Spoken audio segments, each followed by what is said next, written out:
Capítulo 28. —¿A dónde van ustedes? —gritaba la marquesa desde el belvedere al magistral y a don Víctor, que uno tras otro, a 20 pasos de distancia, corrían por el bosque, calados ya hasta los huesos, chorreando el agua por todos los pliegues de la ropa y por las alas del sombrero. —¡Al infierno! ¿Qué sé yo dónde me lleva este hombre? —contestó don Víctor sin dar muchas voces, furioso, empeñado en abrir el paraguas que tropezaba con las ramas y se enredaba en las zarzas. La marquesa continuaba vociferando y hablaba por señas, pero don Víctor ya no la entendía, y don Fermín ni la oía siquiera. —Pero aguarde usted, santo varón. Espere usted. Deliberemos. Formemos un plan. ¿A dónde me lleva usted? Por lo visto tampoco oía Quintanar aquel santo varón, porque continuaba subiendo a paso largo, sin mirar hacia atrás un momento. De rama a rama, de tronco a tronco, en todas direcciones subían y bajaban hilos de araña, que se metían por ojos y boca al exregente, que escupía y se sacudía las telas sutilísimas con asco y rabia. —¡Esto es un telar! —gritaba, y se envolvía en los hilos como si fueran cables. Procuraba evitarlos y tropezaba, resbalaba y caía de hinojos, blasfemando contra su costumbre. También es ocurrencia de chicos venir al monte a divertirse. Si no hay más que arañas y espinas. Don Fermín, espere usted, por las 11.000, de a caballo, que yo me pierdo y me caigo. Un trueno le contestó y le hizo arrodillarse con el susto.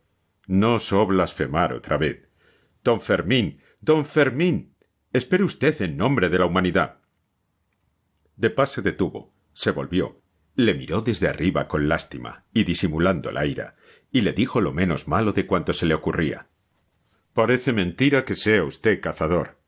—Soy cazador en seco, compadre, pero esto es el diluvio y un bombardeo, y las arañas se me meten en el estómago, y sobre todo a mí me gustan las acciones heroicas que tienen alguna utilidad.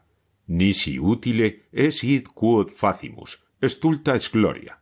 Ha dicho Baglivio. ¿A dónde vamos nosotros? A ver, dígalo usted si lo sabe. A buscar a doña Ana, que estará poniéndose perdida. —¿Qué ha perdida? ¿Cree usted que son tontos? De fijo están a techo. ¿Cree usted que han de estar papando arañas y nadando como nosotros? Además, ¿no tienen pies para volverse a casa? ¿No saben el camino? Dirá usted que les llevemos paraguas. ¿Y para qué sirven los paraguas? El magistral se puso colorado. En efecto, los paraguas no servían de nada en el bosque. —Haga usted lo que quiera —dijo—, yo sigo. —Eso es darme una lección —replicó don Víctor algo picado, y continuando también la ascensión penosa. —No, señor. Sí, señor. Eso. Es ser más papista que el papa. Me parece a mí que mi mujer me importa más a mí que a nadie, y usted dispense este lenguaje, pero, francamente, esto ha sido una quijotada. Quintanar comprendió que aquello era una insolencia, pero estaba furioso y no quiso recogerla. El primer impulso de don Fermín fue descargar el puño del paraguas sobre la cabeza de aquel hombre que se le antojaba idiota en aquella ocasión, pero se contuvo por multitud de consideraciones, y continuó subiendo en silencio. A lo que iba, iba.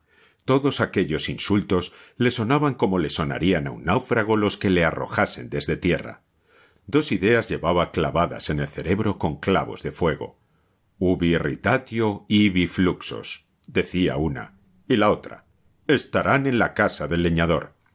No creía el provisor en una providencia que aprovecha juegos de la suerte, combinaciones de teatro para dar lecciones, pero supersticiosamente enlazaba el recuerdo de la mañana, de su paseo y conversación con Petra, con las escenas también campestres en que temía groseramente ver enredada a la regenta. Ubi irritatio ibi fluxus, iba pensando. Es verdad, he estado ciego. La mujer es siempre mujer, la más pura, es mujer, y yo fui un majadero desde el primer día, y ahora es tarde, y la perdí por completo, y ese infame... Echó a correr monte arriba. —Pero ese hombre está loco —pensaba Quintanar, que le seguía jadeante, con un palmo de lengua colgando y a 20 pasos otra vez. El magistral procuraba orientarse, recordar por dónde había bajado pocas horas antes de la casa del leñador. Se perdía, confundía las señales, iba y venía, y don Víctor detrás, librándose de las arañas como de leones, de sus hilos como de cadenas. Lo mejor es subir por la máxima pendiente. Ello está hacia lo más alto, pero arriba hay meseta. Vaya usted a buscar. Se detuvo, como si nada hubiera dicho don Víctor, con cara amable y voz dulce y suplicantemente advirtió: «Señor Quintanar, si queremos dar con ellos tenemos que separarnos. Hágame usted el favor de subir por ahí, por la derecha». Don Víctor se negó, pero el magistral, insistiendo y con alusiones embozadas al miedo positivo de su compañero, logró picar otra vez su amor propio y le obligó a torcer por la derecha. Entonces, en cuanto se vio solo, de Pas subió corriendo cuanto podía, tropezando con troncos y zarzas, ramas caídas y ramas pendientes. Iba ciego. Le daba el corazón, que reventaba de celos, de cólera, que iba a sorprender a don Álvaro y a la regenta en coloquio amoroso, cuando menos. ¿Por qué? ¿No era lo probable que estuvieran con ellos Paco, Joaquín, Visita, Obdulia y los demás que habían subido al bosque? No, no, gritaba el presentimiento, y razonaba diciendo: don Álvaro sabe mucho de estas aventuras. Ya habrá él aprovechado la ocasión. Ya se habrá dado trazas para quedarse a solas con ella. Paco y Joaquín no habrán puesto obstáculos. Habrán procurado lo mismo para quedarse con Obdulia y Edelmira, respectivamente. Visitación los habrá ayudado. Bermúdez es un idiota. De fijo están solos. Y vuelta a correr cuanto podía, tropezando sin cesar, arrastrando con dificultad el balandrán empapado que pesaba arrobas, la sotana desgarrada a trechos y cubierta de lodo y telarañas mojadas. También él llevaba la boca y los ojos envueltos en hilos pegajosos, tenues, entrometidos. Llegó a lo más alto, a lo más espeso. Los truenos, todavía formidables, retumbaban ya más lejos. Se había equivocado. No estaba hacia aquel lado la cabaña. Siguió hacia la derecha, separando con dificultad las espinas de 100 plantas ariscas que le cerraban el paso. Al fin vio entre las ramas la caseta rústica. Alguien se movía dentro. Corrió como un loco, sin saber lo que iba a hacer si encontraba allí lo que esperaba, dispuesto a matar si era preciso, ciego. —¡Jinojo! ¿Me ha dado usted un susto? —gritó don Víctor, que descansaba allí dentro, sobre un banco rústico, mientras retorcía con fuerza el sombrero flexible que chorreaba una catarata de agua clara. —No están —dijo el magistral sin pensar en la sospecha que podía despertar su aspecto, su conducta, su voz trémula, todo lo que delataba voces su pasión, sus celos, su indignación de marido ultrajado, absurda en él. Pero don Víctor también estaba preocupado, no le faltaba motivo. —Mire usted lo que he encontrado aquí —dijo, y sacó del bolsillo entre 2 dedos una liga de seda roja con hebilla de plata. —¿Qué es eso? —preguntó de Pas, sin poder ocultar su ansiedad. —Una liga de mi mujer —contestó aquel marido, tranquilo como tal, pero sorprendido con el hallazgo por lo raro. —¡Una liga de mi mujer! El magistral abrió la boca estupefacto, admirando la estupidez de aquel hombre que aún no sospechaba nada. —Es decir —continuó Quintanar—, una liga que fue de mi mujer, pero que me consta que ya no es suya.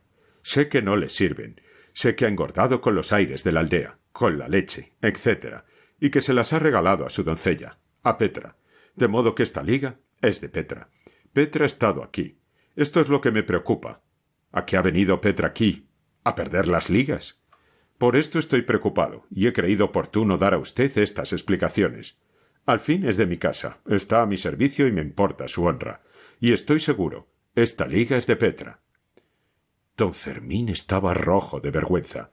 Lo sentía él. Todo aquello, que había podido ser trágico, se había convertido en una aventura cómica, ridícula, y el remordimiento de lo grotesco empezó a pincharle el cerebro con botonazos de jaqueca. Por fortuna, don Víctor, según observó también de Pas, no estaba para atender a la vergüenza de los demás, pensaba en la suya. Se había puesto también muy colorado. Comprendió el magistral por qué torcidos senderos conocía el exregente las ligas de su mujer. También Quintanar tenía, además de vergüenza, celos. No podía saber de Pas hasta qué punto había llegado la debilidad de don Víctor, que se decía a sí mismo: probablemente este clérigo, malicioso como todos, estará sospechando, lo que no ha habido. Lo cierto era que don Víctor, al cabo, había cedido hasta cierto punto a las insinuaciones de Petra. Pero acordándose de lo que debía a su esposa, de lo que se debía a sí mismo, de lo que debía a sus años, y de otra porción de deudas, y sobre todo, por fatalidad de su destino que nunca le había permitido llevar a término natural cierta clase de empresas, Era lo cierto que había retrocedido en aquel camino de perdición, desde el día en que una tentativa de seducción se le frustró, por fingido pudor de la criada. No había, en suma, llegado a ser dueño de los encantos de su doncella, pero en aquellos primeros y últimos escarceos amorosos había podido adquirir la convicción de que la regenta le había regalado a Petra unas ligas que el amante esposo le había regalado a ella. ¿Por qué se le había ido la lengua delante del magistral? No podía explicárselo. Los celos, si así podían llamarse, le habían hecho hablar alto. Por lo demás, él despreciaba la rubia lúbrica en el fondo del alma, y sólo en un momento de exaltación, de la mente, había podido. La tempestad ya estaba lejos. Los árboles continuaban chorreando el agua de las nubes, pero el cielo empezaba a llenarse de azul. Por decir algo, don Víctor dijo: «Verá usted cómo esto repite a la noche. Por allá abajo viene otro mal semblante. Mire usted por entre aquellas ramas. Vamos a bajar antes que vuelva el agua», advirtió de pas, que hubiera querido estar 5 estados bajo tierra. Los dos tenían miedo. Los dos bajaron silenciosos pensando en la liga de Petra. Antes de llegar a la huerta se encontraron con Pepe el casero, que los llamó desde lejos, entre los árboles. «¡Don Víctor, don Víctor! Don Víctor, por aquí!» «¿Qué pasa? ¿Han parecido? ¿Alguna desgracia?» «¿Qué desgracia? No, señor, que los señoritos y las señoritas ya estaban en casa muy tranquilos, cuando ustedes estarían llegando a mitad del monte. Apenas se han mojado. Yo salí, por orden de la señora marquesa. En su busca apenas comenzó a llover. Fui con el carro y el toldo encerado a la calleja de Arreo, donde sabía yo que el señorito Paco había de parecer, porque aquel es el camino más corto y la casa de Chinto está allí, a los 4 pasos. En casa de Chinto estaban todas las señoritas, que no se habían mojado apenas, porque en el monte cuando empieza el chaparrón se está como a techo, de modo que todos están en casa muertos de risa, menos la señora doña Anita, que teme por usted y por este señor cura. Pero ¿y la señora marquesa? ¿Cómo no nos advirtió?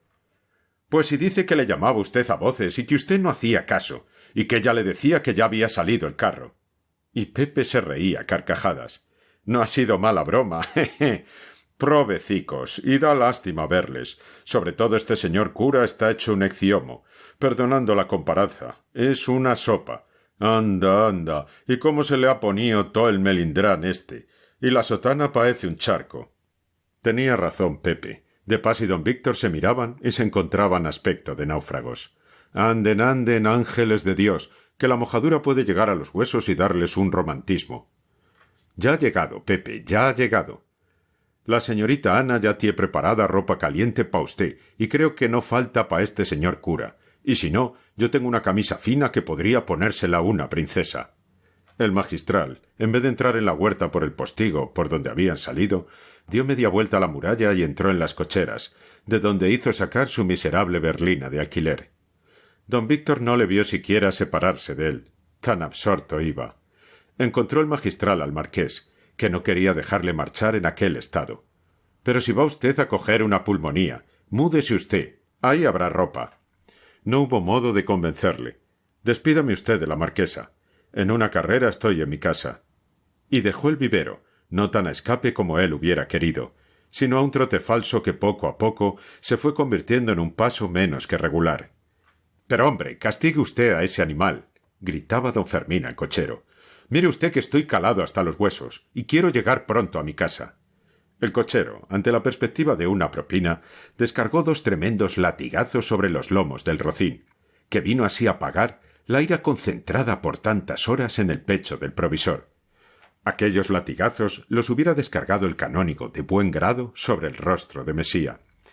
Cuando el miserable y desvencijado vehículo llegaba a las primeras casas de los arrabales de Vetusta, oscurecía. La noche, según había anunciado don Víctor, amenazaba con nueva tormenta.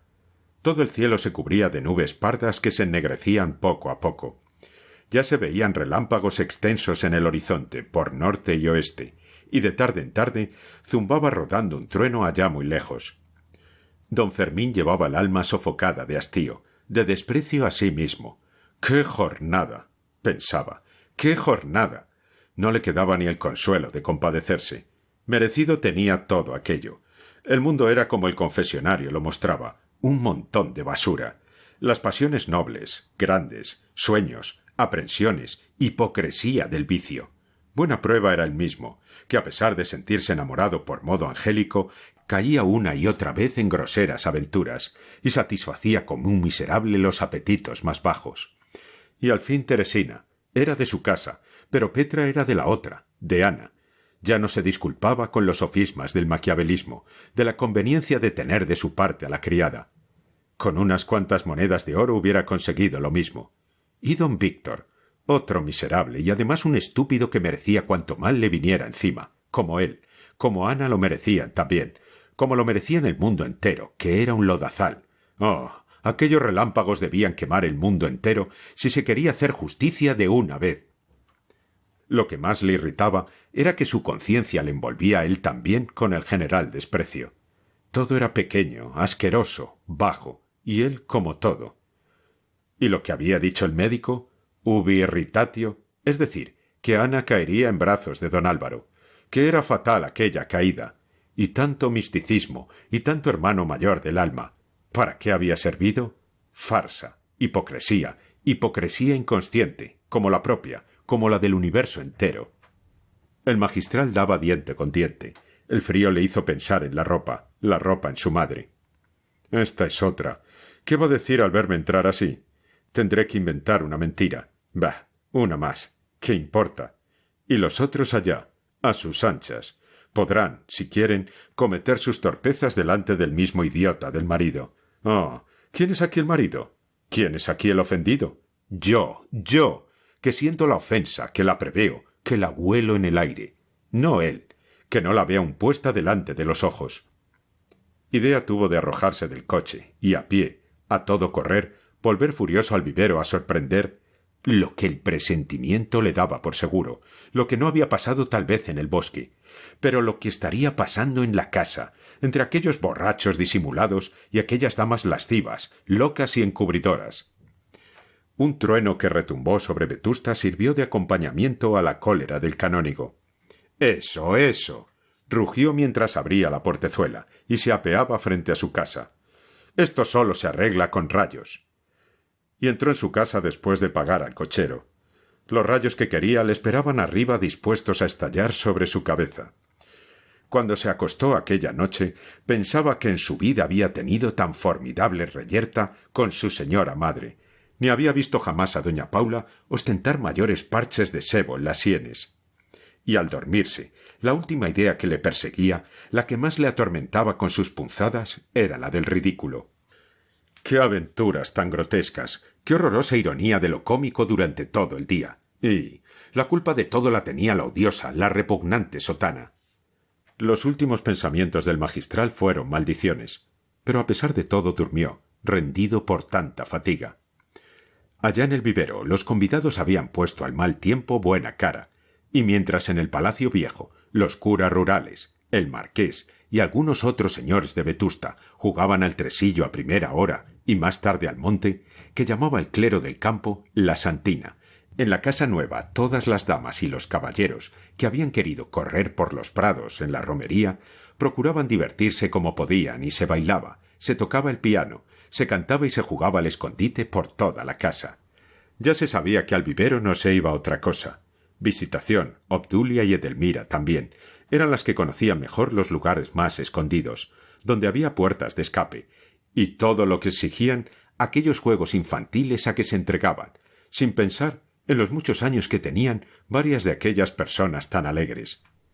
A don Víctor se le recibió en triunfo burlesco. Algunos, Visita y Paco entre ellos, querían coronarlo, pero él prefirió correr a su cuarto para mudarse de pies a cabeza. Entró con él la regenta para ayudarle. ¿Y don Fermín? Preguntó.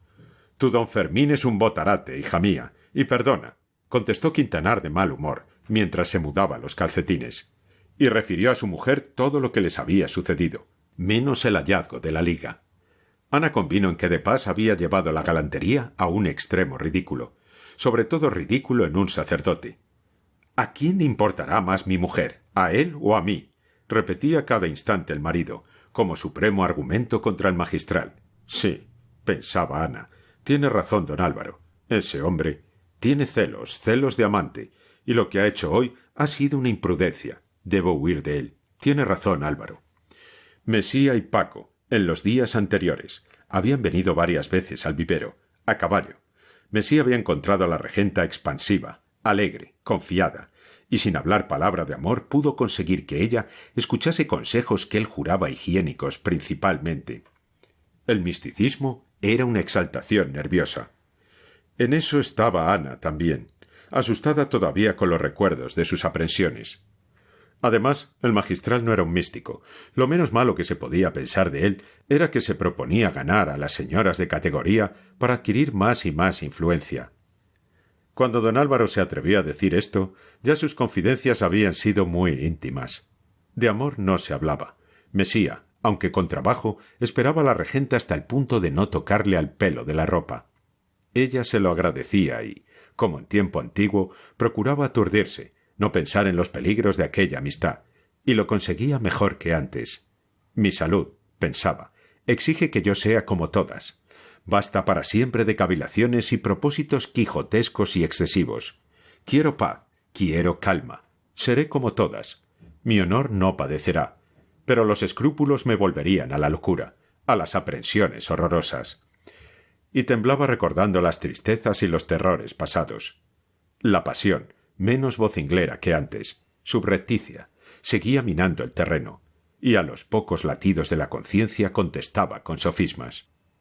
Cuando Quintanar refirió los pasos prudentes del magistral, Ana sintió por un momento algo de odio. ¿Cómo? ¿Su mismo confesor la comprometía? Si Víctor fuera otro, ¿no podría haber sospechado de don Álvaro o del canónigo mismo? Pues no estaba bien claro que todo aquello eran celos. No faltaba más. ¡Qué horror! ¡Qué asco! Amores con un clérigo. Y ahora sí que la imagen de don Álvaro se le presentaba risueña, elegante, fresca y viva. Al fin aquello estaba dentro de las leyes naturales y sociales. A lo menos era cosa menos repugnante, menos ridícula. No, lo que es ridículo, nada. Pero un canónigo... Y le parecía que el pecado de querer a un mesía era ya poco menos que nada, sobre todo si servía para huir de los amores de un magistral. ¿Pero qué se habría figurado aquel señor cura? No se acordaba la regenta ahora de aquello del hermano mayor del alma, ni de la leña que ella, sin mala intención, sin asomo de coquetería, había arrojado al fuego de que ahora se avergonzaba. La pasión, que ahora halagaba con su nueva vida, vencedora, próxima a estallar, le sugería sofisma tras sofisma, para encontrar repugnante, odiosa, criminal, la conducta del provisor, y noble y caballeresca la de Mesía. El cual, aquella misma mañana en el pozo lleno de hierba, antes del patio de la iglesia, por las callejas, cuando venían detrás del tambor y de la gaita, en el bosque, después en el carro de Pepe, donde venían juntos, casi sentada ella encima de él. Sin poder remediarlo, más tarde en el salón, en todas partes y en todo el día, le había estado dejando ver que la adoraba, pero no se lo había dicho, por respeto, a fuerza de quererla tanto. Y comparando proceder con proceder, Anita encontraba abominable el del clérigo. Y le faltó tiempo para decírselo a don Álvaro. En tono confidencial, que al lechuguino le supo a gloria, le fue diciendo, cuando pudo hablarle sin que los oyeran: ¿Qué le parece a usted la conducta del magistral? ¿Qué le había de parecer a don Álvaro? Abominable. Pues ¿qué era lo que él, don Álvaro, tenía dicho? Que no había que fiarse del provisor, etcétera, etcétera. Sí, Ana, está enamorado de usted. Loco, loco. Eso se lo conocí yo hace mucho tiempo. Porque... Y Álvaro sonreía de un modo que lo decía todo perfectamente, y hasta con acompañamiento de una música dulcísima, que la regenta creía oír dentro de sus entrañas. Una música que le salía de los ojos y de la boca. ¿Qué sabía ella? Pero aquello era una delicia mucho más fuerte que todas las del misticismo. Cuando hablaban así, como otros dos hermanos del alma, empezaba la noche, retumbaban los truenos lejanos y vibraban en el cielo los relámpagos, que a don Fermín le sorprendieron al entrar en Vetusta. Ana y Mesía estaban solos, apoyados en el antepecho de la galería del primer piso, en una esquina de aquel corredor de cristales que daba vuelta a toda la casa. La mayor parte de los convidados abajo, en el salón, se preparaban a volver a Vetusta. Otros preferían aceptar la hospitalidad que los marqueses les ofrecían en el vivero por aquella noche. Todo era bajo ruido, movimiento, órdenes confusas, bromas, vacilaciones, unos que se quedaban y de repente preferían emprender el viaje, otros que se preparaban a ocupar un asiento en un coche y volvían a la casa profiriendo «dormir en el suelo, aunque fuera». Ripamilán desde luego aceptó la cama que le ofreció la marquesa para él solo. «Vuelve la tormenta, yo no quiero bromas con la electricidad.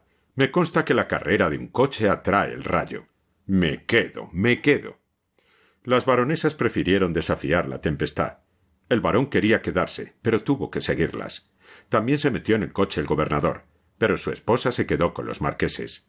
Bermúdez volvió a Vetusta. Visitación, Obdulia, Edelmira, Paco y Mesía se quedaban.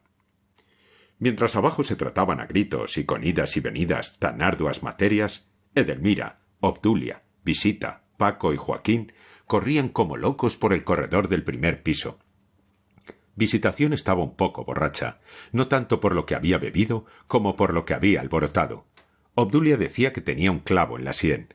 Había bebido mucho más, pero el torbellino del baile, las emociones fuertes del escondite, la mantenían en pie firme de puro excitada. Edelmira, maestra ya en el arte de divertirse al estilo de la casa de sus tíos, estaba como una amapola, y reía y gozaba con estrépito. Su alegría era comunicativa y simpática. Paco la pellizcaba sin compasión, y ella despedazaba los brazos de Paco. Joaquín Orgaz, que había conseguido aquella tarde algunas ventajas positivas en el amor siempre efímero de Obdulia, pellizcaba también. Y había carreras, tropezones, voces, aprietos, saltos, sustos, sorpresas. Ahora, mientras Ana y Álvaro hablaban asomados a la galería, sin miedo al agua que les salpicaba el rostro, ni a los relámpagos que rasgaban el horizonte negro enfrente de sus ojos. Los demás, en la oscuridad del corredor estrecho, jugaban un juego de niños que se llamaba en Vetusta el cachipote, y que consiste en esconder un pañuelo convertido en látigo y buscarlo por las señas conocidas de frío y caliente. El que lo encuentra corre detrás de los otros a latigazos hasta llegar a la madre. Este juego inocente daba ocasión a multitud de sabrosos incidentes, entre aquellos jugadores todos malicia. A menudo dos manos, una de hembra y otra de varón, buscaban en el mismo agujero el cachipote.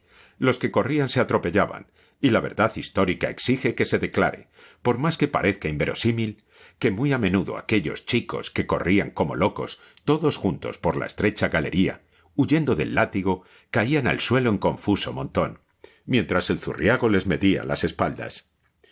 Y mientras abajo sonaba el ruido confuso y gárrulo de las despedidas y preparativos de marcha, y detrás el estrépito de los que corrían en la galería, y allá en el cielo, de tarde en tarde, el bramido del trueno. La regenta, sin notar las gotas de agua en el rostro, o encontrando deliciosa aquella frescura, oía por la primera vez de su vida una declaración de amor apasionada pero respetuosa, discreta, toda idealismo, llena de salvedades y eufemismos que las circunstancias y el estado de Ana exigían, con lo cual crecía su encanto, irresistible para aquella mujer que sentía las emociones de los 15 años al frisar con los 30. No tenía valor, ni aun deseo de mandar a don Álvaro que se callase, que se reportase, que mirase quién era ella. Bastante lo miraba, bastante se contenía para lo mucho que aseguraba sentir y sentiría de fijo.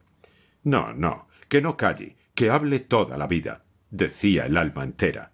Y Ana, encendida la mejilla, cerca de la cual hablaba el presidente del casino, no pensaba en tal instante ni en que ella era casada, ni en que había sido mística, ni siquiera en que había maridos y magistrales en el mundo.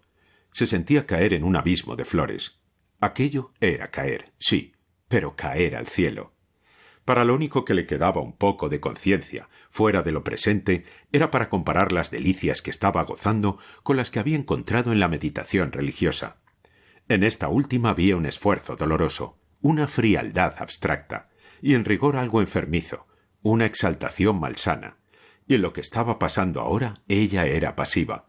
No había esfuerzo, no había frialdad, no había más que placer, salud, fuerza, nada de abstracción, nada de tener que figurarse algo ausente, delicia positiva, tangible, inmediata, dicha sin reserva, sin trascender nada más que a la esperanza de que durase eternamente. No, por allí no se iba la locura.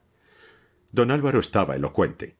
No pedía nada, ni siquiera una respuesta. Es más, lloraba, sin llorar, por supuesto, de pura gratitud, solo porque le oían. Había callado tanto tiempo, que había 1000 preocupaciones, millones de obstáculos que se oponían a su felicidad. Ya lo sabía él, pero él no pedía más que lástima, y la dicha de que le dejaran hablar, de hacerse oír y de no ser tenido por un libertino vulgar, necio, que era lo que el vulgo estúpido había querido hacer de él. Siempre le había gustado mucho a Ana que llamasen al vulgo estúpido. Para ella la señal de la distinción espiritual estaba en el desprecio del vulgo, de los vetustenses. Tenía la regenta este defecto, tal vez heredado de su padre, que para distinguirse de la masa de los creyentes necesitaba recurrir a la teoría, hoy muy generalizada, del vulgo idiota, de la bestialidad humana, etcétera, etcétera. Por fortuna, don Álvaro sabía perfectamente manejar este resorte.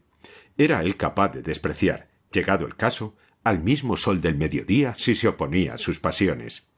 Todo era preocupación, pequeñez de ánimo, pero ¿tenía el derecho para que Ana siguiera sus ideas y despreciase las maliciosas y groseras aprensiones del vulgo? Oh, no. Ya sabía que la letra estaba contra él. Al fin, ¿qué era él? Un hombre que hablaba de amor a una señora que era de otro ante los hombres.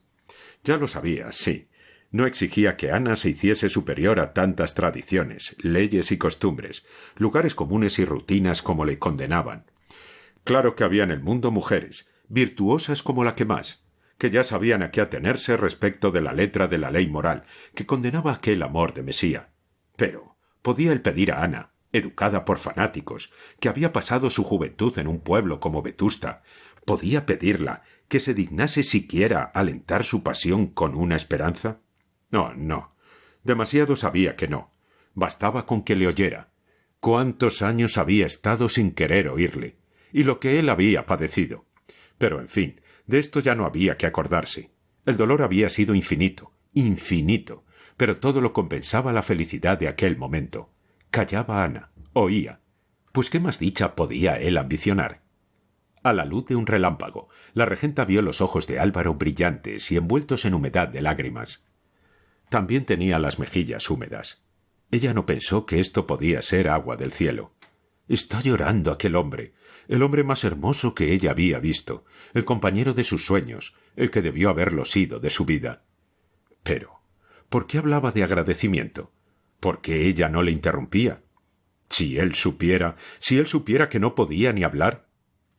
Ana sentía un placer puramente material, pensaba ella, en aquel sitio de sus entrañas que no era el vientre ni el corazón, sino en el medio. Sí, el placer era puramente material, pero su intensidad le hacía grandioso, sublime.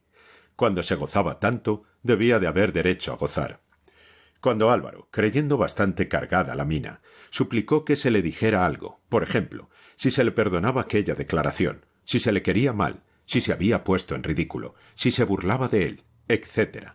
Ana, separándose del roce de aquel brazo que la abrasaba, con un mohín de niña, pero sin asomo de coquetería, arisca, como un animal débil y montaraz herido, se quejó con un sonido gutural, hondo, mimoso, de víctima noble, suave. Fue su quejido como un estertor de la virtud que expiraba en aquel espíritu solitario hasta entonces.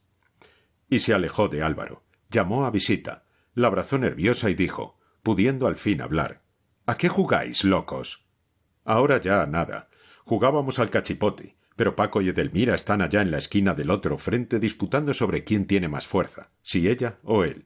Ven, verás qué puños los de Edelmira.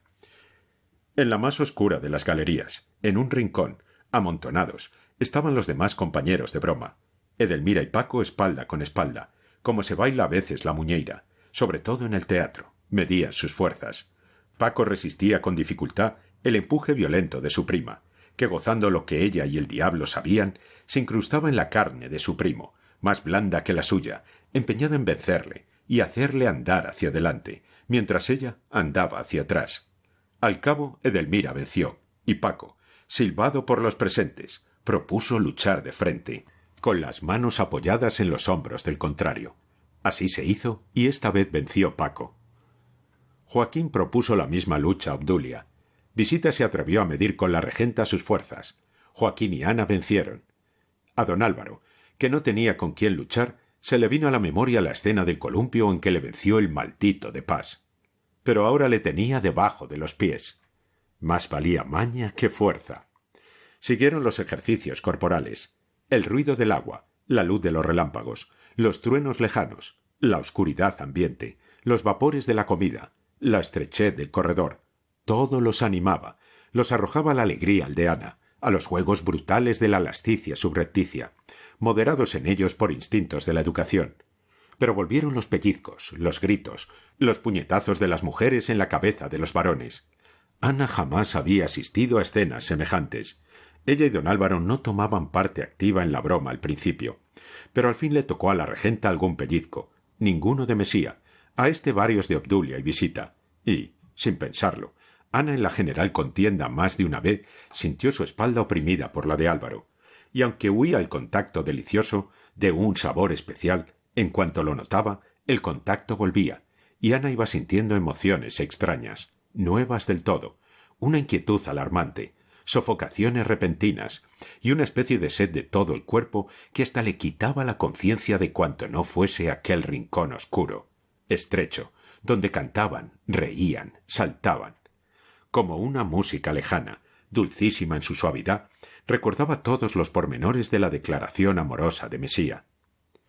Fatigados con tanto movimiento y alardes de fuerza, choques y excitaciones vanas, Paco y Joaquín, antes que Edelmira, Obdulia y Visita, dejaron de correr y enredar, y muy serios, con la melancolía del cansancio, se pusieron a contemplar la luna que apareció en el horizonte, como una linterna en el campo de batalla de las nubes, que yacían desgarradas por el cielo.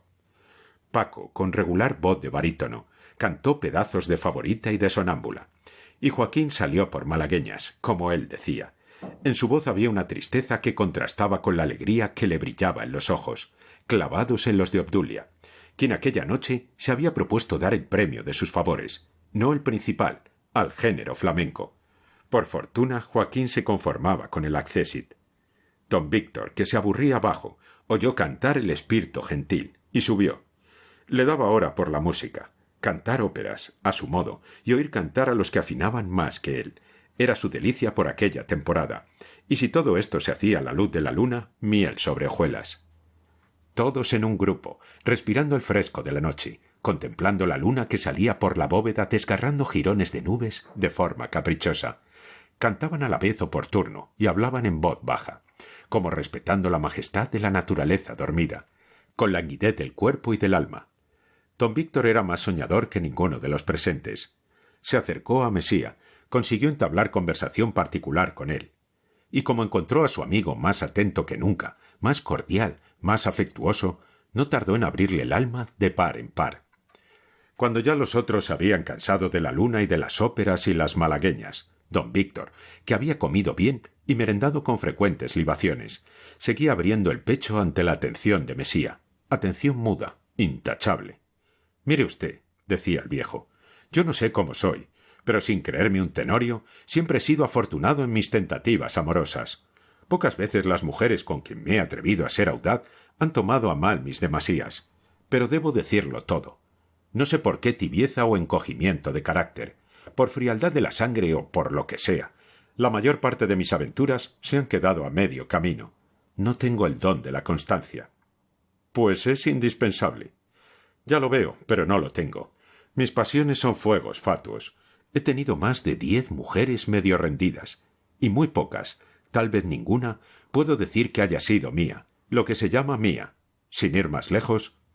Don Víctor, en el seno de la amistad, seguro de que Mesía había de ser un pozo, le refirió las persecuciones de que había sido víctima, las provocaciones lascivas de Petra, y confesó que al fin, después de resistir mucho tiempo, años, como un José, habíase cegado en un momento, y había jugado el todo por el todo. Pero nada, lo de siempre. Bastó que la muchacha opusiera la resistencia que el fingido pudor exigía, para que él, seguro de vencer, enfriara, cejase en su descabellado propósito, contentándose con pequeños favores y con el conocimiento exacto de la hermosura que ya no había de poseer. Y de una en otra vino a declarar el hallazgo de la liga, aunque sin decir que había sido de su mujer. Le parecía una debilidad indigna de un marido de mundo regalarle ligas a su señora. Pidió consejo a Mesía respecto de su conducta futura con Petra. ¿Debo despedirla? ¿Tiene usted celos? No, señor, yo no soy el perro del hortelano, aunque he de confesar que algo me disgustó en el primer momento el descubrir aquella prueba de su liviandad. ¿Pero está usted seguro de que la liga es de Petra? Ah, sí, estoy absolutamente seguro. Y siguió Quintanar hablando, sin trazas de dejarlo. La alcoba en que dormían Ana y don Víctor tenía una ventana a la galería precisamente del lado en que estaban conversando los dos amigos. La regenta abrió de repente las vidrieras y llamó a su marido. —Pero, Víctor, ¿no te acuestas hoy? Los dos amigos se volvieron. Quintanar tenía los ojos inflamados y las mejillas encendidas. Sus confidencias la habían rejuvenecido. —¿Pero qué hora es, hija mía? —Muy tarde. Ya sabes que en la aldea nos recogemos temprano. Los marqueses ya están recogidos. Ahora mismo acaba de llamar la marquesa Edelmira, que duerme en su cuarto. —Bobadas de mamá —dijo Paco de mal humor, apareciendo por un extremo de la galería. Edelmira prefería dormir con Obdulia, como es natural, y ahora doña Rufina la hacía acostarse en su misma alcoba. —Bobadas, tonterías de mamá. —Buena está Obdulia para dormir con nadie —dijo Visita, que venía del cuarto contiguo al de Ana. —Pues ¿qué tiene? Yo creo que una mica, una borrachera de 1000 cosas, de ruido, de fatiga y hasta de vino. ¿Qué sé yo? Ello es que está en la cama dando ayes y dice que allí no se acuesta nadie, que quiere dormir sola. Yo me voy junto a ella. Voy a poner mi cama al lado de la suya. Buenas noches. Y acercándose a la ventana sujetó a la regenta por los hombros. Le habló al oído, le llenó de besos estrepitosos la cara y corrió a su cuarto, haciendo antes una mueca de conmiseración burlesca a Joaquinito Orgaz, que, cabizbajo y tristón, rondaba por los pasillos. —Vamos, vamos, ya ves que todos se retiran. Víctor, a la cama. Ana sonreía, hermosa y fresca con su traje sencillo de la hora de acostarse. —¿Y ustedes? —dijo Quintanar. —Nosotros —respondió Paco—, nos hemos quedado sin cama porque a la señora gobernadora le dio el capricho de tener miedo a los truenos y quedarse a dormir. —¿De modo? —preguntó Ana risueña— que dormiremos en un sofá. —Vaya, vaya, pues buenas noches. Espera un poco, tonta, mira qué buena noche está. Hablemos aquí un poco. —Yo no tengo sueño. Tiene razón, Paco. Hablemos —dijo don Víctor, que había entrado en su cuarto y se había puesto las zapatillas y el gorro de borla de oro. —¿Cómo hablar? No, señor, a la cama.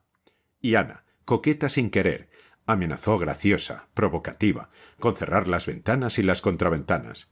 Mesía, con un mohín, le suplicó que esperase. Y hablando en tono confidencial, comentando los sucesos del día, las bromas, los juegos, estuvieron a la luz de la luna cerca de 1 hora todavía. Ana y su marido dentro, Paco, Joaquín y Álvaro en la galería. Víctor estaba en sus glorias. Ver a su Anita alegre, expansiva, y allí, cerca del propio lecho, a los amigos jóvenes en cuya compañía se sentía el joven también. ¡Qué mayor dicha! Ni la sombra de una sospecha se le asomaba al alma al noble exregente. Ya todo era silencio en la casa, todos dormían, y sólo en aquel rincón de la galería, junto a aquella ventana abierta, había el ruido suave de un cuchicheo.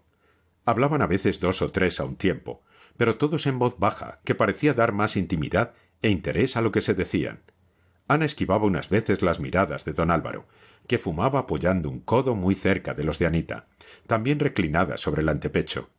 Otras veces, las más, los ojos se clavaban en los ojos, y sin que nadie pudiera remediarlo, se decían amores, cada vez más elocuentes.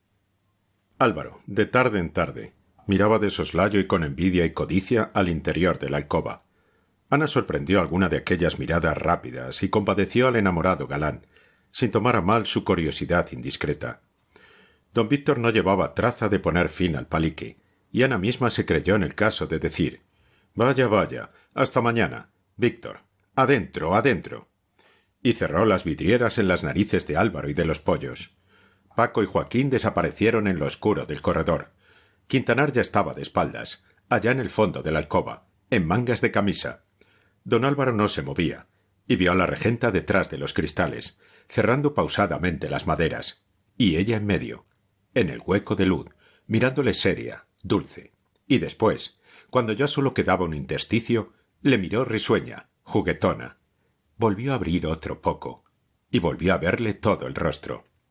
«Adiós, adiós, dormir bien», dijo Ana, detrás de las vidrieras, y cerró las contraventanas de golpe y corrió el pestillo. Como la romería de San Pedro, hubo muchas durante el mes de julio por los alrededores del vivero.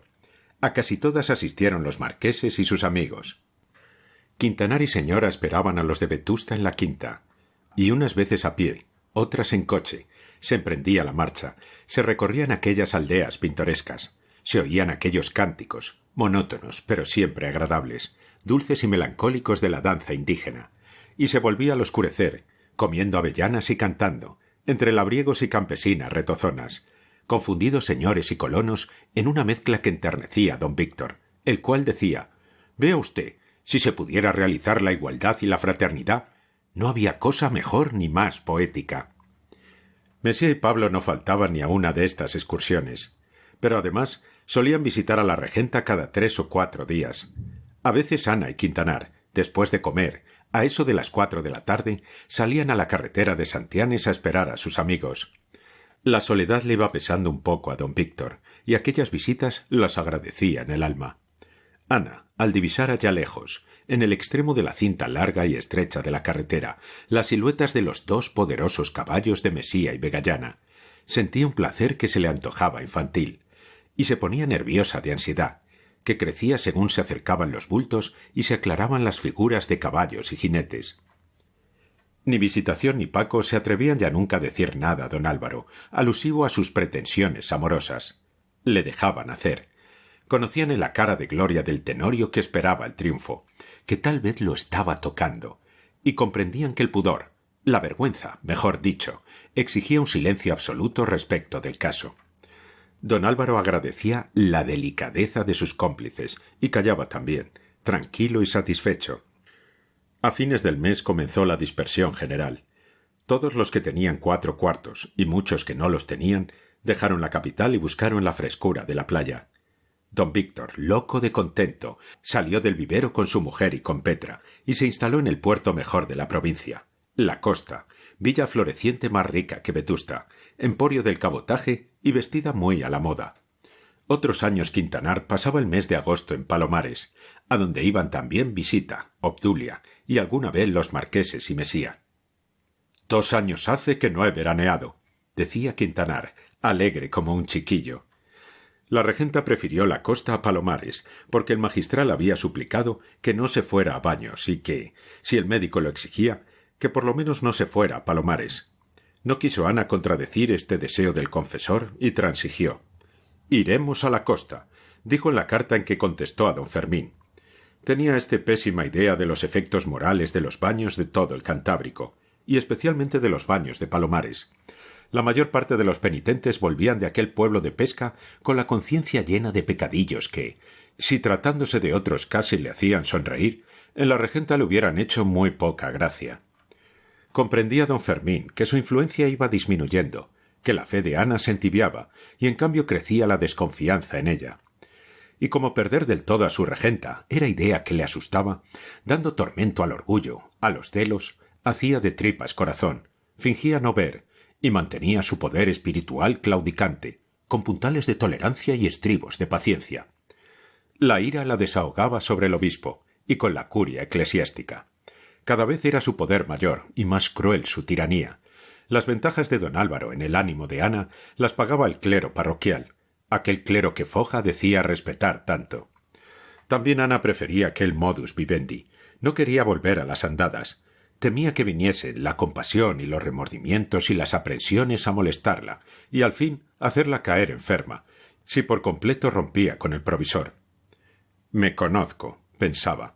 «Sé que, después de todo, le tengo cierto cariño, y si abandonase su amistad, una voz insufrible me había de estar gritando siempre en favor suyo. Mejor es esto. Ya que él disimula y finge no ver este cambio, y ya no se queja como al principio, dejémoslo todo así. Quiero paz, paz, no más batallas aquí dentro». Don Álvaro, en el tono confidencial que había adoptado después de su declaración, había venido a indicar vagamente que no convenía irritar a don Fermín, que él se creía capaz de hacer daño siempre de un modo o de otro. Ana, aunque Álvaro no se atrevía a ser muy explícito en este particular, comprendía lo que su amigo, nuevo hermano, quería decir y aprobaba su prudencia. Por todo lo cual pudo el provisor atreverse a insinuar aquel deseo que en otro tiempo hubiera sido impuesto en un decreto sin exposición de motivos. Ana fue a la costa. Mesía, por disimular, pasó 5 días en Palomares, después se corrió a San Sebastián, y el día de Nuestra Señora de agosto se presentó en la costa, en un vapor de Bilbao, nuevo y reluciente. A don Víctor le gustaba mucho, por una temporada, la vida de fonda. Se había instalado en la más lujosa, de más movimiento y ruido, situada en el muelle. Allá se fue también Mesía, accediendo a los ruegos de su amigo el exregente. 20 días después volvían los 3 juntos a Vetusta. Benítez felicitó a la regenta por su notable mejoría. Ahora sí que estaba la salud asegurada. ¡Qué color! ¡Qué morbidez! ¡Qué sólidamente robusta volvía! A don Víctor se le caía la baba. ¡Oh, el mar! Si no hay como el mar, y la mesa redonda, y la casa de baños, y los paseos por el muelle, y los conciertos al aire libre, y los teatros y circos. ¡Qué contento estaba con la vida Quintanar! Su mujer era una joya, la más hermosa de la provincia, como había sido siempre, pero además ahora suya, completamente suya, y de un humor nuevo, alegre, activo, como el que Dios le había otorgado a él. ¿Y yo? ¿Qué tal vengo yo, señor Benítez? Magnífico, magnífico también. Hecho un pollo. Ya lo creo. ¿Y este galápago? Este galápago que ya va siendo viejo. ¿Qué tal? Y daba palmaditas en la espalda de Mesía. Este sí que parece un chiquillo. Y volviéndose a Frígilis, que estaba presente, algo triste y desmejorado, añadía Quintanar. En cambio tú vas a escape para Villavieja, y eso que tanto tono sabes darte con tu higiene, y tu vida de árbol secular. No, lo que es al siglo no llegas, carcamal. Y abrazaba y daba palmadas en la espalda también a Frígilis, para que no tuviera celos de Mesía. Quintanar era feliz, quería que lo fueran todos los suyos, su mujer, sus criados, y los amigos, hasta los conocidos, el mundo entero. Si Mesía le preguntaba en broma, ¿qué tal el Kempis? ¿Qué dice de esto el Kempis? El otro contestaba, ¿quién? ¿Qué Kempis ni qué 8 cuartos? Voy a hacer obras en el caserón, voy a blanquear el patio y los pasillos, a empapelar el comedor y picar la piedra de la fachada. Verán ustedes qué hermosa queda la piedra amarillenta después que la piquemos. No quiero oscuridad, no quiero negruras, no quiero tristezas.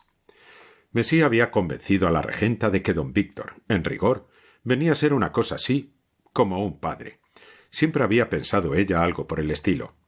Sin embargo, le debía el honor, y a pesar de tanta intimidad, de aquel amor confesado implícitamente, Ana podía decir que don Álvaro no había puesto sus labios en aquella piel con cuyo contacto soñaba de fijo.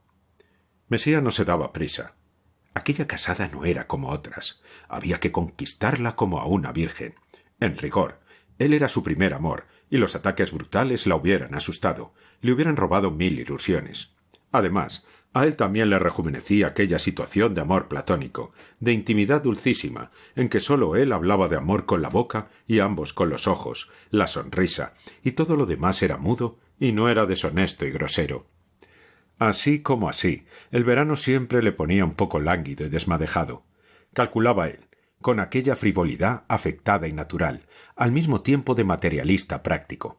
Calculaba que allá para el invierno él se sentiría fuerte como un roble, y la regenta estaría suave y dócil como una malva. Además, una barbaridad podía, si no echarlo todo a perder, retrasar las cosas, darles un giro menos picante y sabroso que el que llevaban. Ello diría y no había de tardar. En tanto la vida era una delicia. El maduro don Juan que, como él decía, était déjà sur le retour, se sentía transformado por la juventud y la pasión vehemente y soñadora de Anita. No recordaba don Álvaro haber deseado tanto a una mujer ni haber gozado con los amores platónicos, según él llamaba a todos los no consumados, como estaba gozando entonces. La regenta, cayendo, era feliz.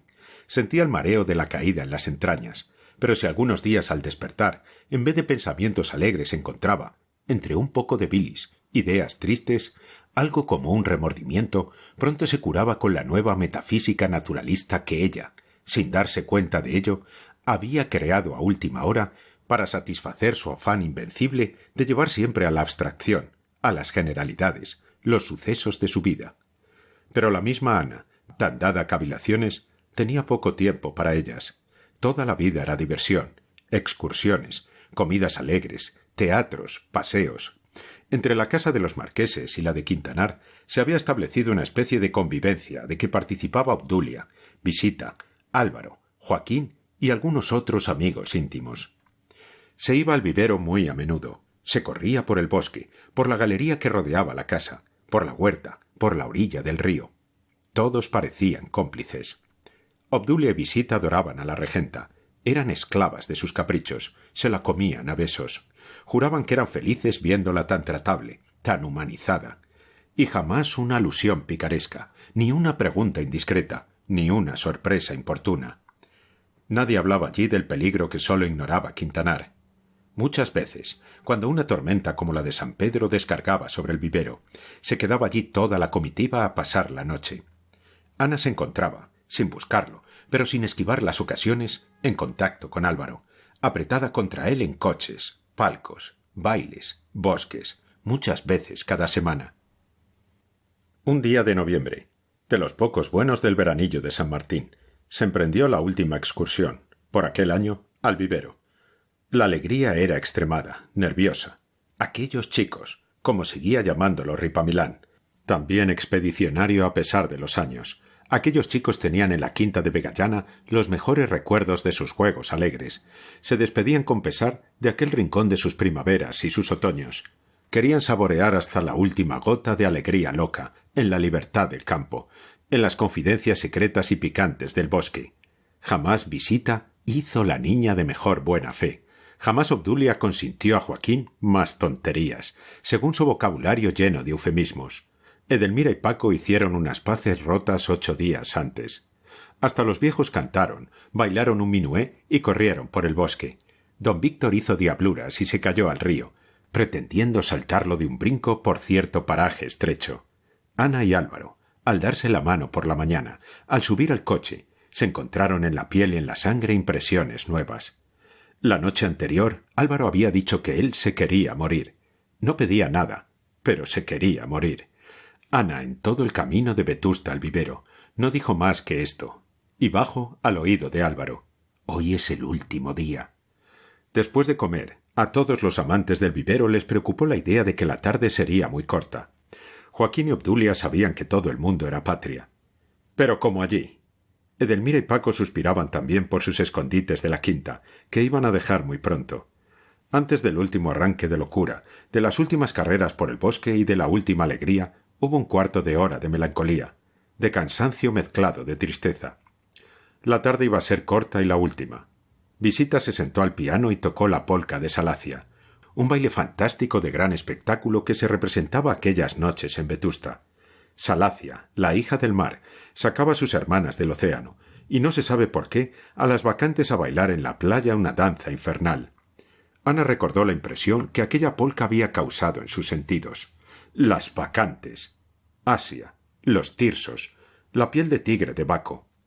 Ana sabía mucho de estos recuerdos mitológicos, y pronto había dejado de ver el pobre aparato escénico del teatro de Vetusta y las bailarinas prosaicas, y no todas bien formadas, para trasladarse a la imaginada región de Oriente, donde su fantasía, a medias ilustrada, veía bosques misteriosos, carreras frenéticas de las bacantes enloquecidas por la música estridente y por las libaciones de perpetua orgía, al aire libre. La bacante, la fanática de la naturaleza, ebria de los juegos de su vida lozana y salvaje, el placer sin tregua, el placer sin medida, sin miedo, aquella carrera desenfrenada por los campos libres, saltando abismos, cayendo con delicia en lo desconocido, en el peligro incierto de precipicios y enramadas traidoras y exuberantes. Mientras Visita recordaba de mala manera en el piano aquella humilde polca de Salacia, que tenía de bueno lo que tenía de copia, la regenta dejaba bailar en su cerebro todos aquellos fantasmas de sus lecturas, de sus sueños y de su pasión irritada. De pronto se le antojó mirar una ilustración que estaba sobre un centro de sala. La última flor, decía la leyenda de un grabado en que clavó Ana los ojos. En un jardín, en otoño, una mujer hermosa, de unos 30 años, aspiraba con frenesí y oprimía contra su rostro una flor, la última. «¡Ea, ea! ¡Al monte!», gritó en aquel momento Obdulia desde la huerta. ¡Al monte, al monte! ¡A despedirse de los árboles! Visitación azotó con fuerza las teclas, violentando el compás de su polka, y enseguida cerró el piano con ímpetu. ¡Al monte, al monte! Gritaron de arriba y de abajo. Salieron por el postigo a despedirse de robles, encinas, espinos, zarzas, helechos y de la hierba fresca y verde de la otoñada. Aquella noche se prolongó la fiesta en Vetusta. Era la despedida del buen tiempo. El invierno iba a volver, el diluvio estaba a la puerta. Y se improvisó una cena para todos aquellos señores. Muchos a las 12, después de bailar y cantar y alborotar, ya tenían apetito. Se había comido temprano. Otros no hicieron más que probar golosinas y beber. Como la noche se había quedado tan serena y templada que parecía de las primeras de septiembre, se cenó en la estufa nueva que se inauguró en este día. Era grande, alta, confortable, construida por modelo de París. Don Álvaro, inteligente en la materia, dijo que se parecía, en pequeño, a la de la princesa Matilde. ¿Cómo envidió Obdulia aquel dato? Y sintió orgullo. Un hombre que había sido su amante podía hablar de la serre de la princesa Matilde. Se cenó allí, en el salón amarillo, donde se había bailado después de volver a Vetusta, mediante algunos tertulios de refresco. Se apagaban solas las velas de esperma, en los candelabros, corriéndose por culpa del viento que dejaba pasar un balcón abierto. Los criados no habían apagado más que la araña de cristal. Las sillas estaban en desorden. Sobre la alfombra yacían 2 o 3 libros, pedazos de papel, barro del vivero, hojas de flores y una rota de begonia, como un pedazo de brocado viejo. Parecía el salón fatigado. Las figuras de los cromos finos y provocativos de la marquesa reían con sus posturas de falsa gracia, violentas y amaneradas. Todo era allí ausencia de honestidad. Los muebles sin orden, en posturas inusitadas, parecían amotinados, amenazando contar a los sordos lo que sabían y callaban tantos años hacía. El sofá de ancho asiento amarillo, más prudente y con más experiencia que todos, callaba, conservando su puesto. Una ráfaga de viento apagó la última luz que alumbraba el cuadro solitario. El reloj de la catedral dio las 12. Se abrió la puerta del salón y pasaron 2 bultos. Las pisadas las apagó enseguida la alfombra. Por toda claridad la poca de la calle, producto de la luna nueva y de un farol de enfrente, adulación del municipio nuevo a la casa del marqués. Al abrirse la puerta se oyó a lo lejos el ruido de la servidumbre en la cocina, carcajadas y el run run de una guitarra tañida con timidez y cierto respeto a los amos. Este rumor se mezclaba con otro más apagado, el que venía de la huerta, atravesaba los cristales de la estufa y llegaba al salón, como un murmullo de un barrio populoso y lejano. Los 2 bultos eran Mesía y Quintanar, que, ebrio de confidencias, perseguía a su amigo íntimo con el relato de las aventuras de su juventud, allá en la Almunia de don Godino. Don Álvaro se dejó caer en el sofá, soñoliento y soñador. No oía a don Víctor, oía la voz del deseo ardiente, brutal, que gritaba: «Hoy, hoy, ahora, aquí, aquí mismo». Y en tanto el ex regente, a quien aquellas sombras del salón y aquella discreta luz del farol de enfrente y del cuarto de luna parecían muy a propósito para confesar sus picardías eróticas, continuaba el relato, para decir de cuando en cuando, a manera de estribillo: «¡Pero qué fatalidad! ¿Cree usted que por fin la hice mía? Pues no, señor. Pásmese usted, lo de siempre. Me faltó la constancia, la decisión, el entusiasmo, y me quedé a media miel, amigo mío. No sé qué es esto, siempre sucede lo mismo. En el momento crítico me falta el valor, y estoy por decir que el deseo». Una vez, al repetir esta canción don Víctor, a Mesía se le antojó atender. Oyó lo de quedarse a media miel, lo de faltarle el valor, y con suprema resolución, casi con ira, pensó: «Este idiota me está avergonzando sin saberlo, ya que él lo quiere, que sea. Esta noche se acaba esto, y si puedo, aquí mismo». Poco después, los 2 amigos, cansados hasta el mismo don Víctor de confesiones, volvieron a la mesa, donde reinaba la dulce fraternidad de las buenas digestiones después de las cenas grandiosas. No estaba allí Anita. Salió Álvaro sin ser visto, por lo menos sin que nadie pensara en si salía o no, y entró de nuevo en el caserón. En la cocina seguía la algazara. Lo demás todo era silencio. Volvió al salón. No había nadie. No podía ser. Entró en el gabinete de la marquesa. Tampoco vio entre las sombras ningún cuerpo humano. Todo era sillas y butacas. Sobre ellas ningún bulto de mujer. No podía ser. Con aquella fe en sus corazonadas, que era toda su religión, Álvaro buscó más en lo oscuro. Llegó al balcón entornado. Lo abrió. «¡Ana! ¡Jesús!».